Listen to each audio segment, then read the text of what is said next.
Изборите завршија. Кандидатот за градоначалник на Ѓорче Петров од СДСМ Коста Динацевски, кој е председател на општинската организација, постизборно сними уште едно видео.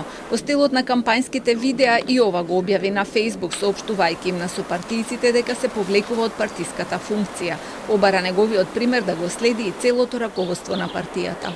Иако се вложив целосно, без калкулации и без да се штедам, сепак резултатот е лош.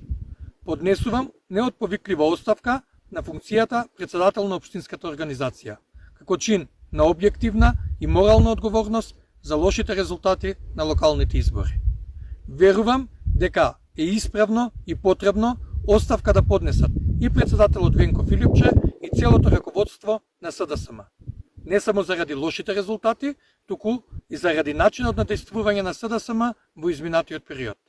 Но Венко Филипче нема намера да тргне по неговите стапки. Синоќа објави дека оставка веќе си поднела подпредседателката Ана Чупевска и најави седници на партиските тела. Јасно е какви промени треба да се направат политички, кадровски, и како што веќе најави, веќе следните денови тоа ќе се случува, ќе има седници на извршниот, на централниот одбор на кој што ќе ги обзнанам тие промени. Сега ќе планираме и организирање на конгрес да се дискутираат политиките за следниот период. Разочараните активисти од СДСМ пак бараат оставка од Филипче, реформи, нова визија и програма. Особено се лути од натрешноста, кој обвинуваат за ароганција на раководството, за кое вела дека ги користи како топовско месо и за политичка трампа, а привилегиите како членство во управни и надзорни одбори ги добиваат само одбрани лица.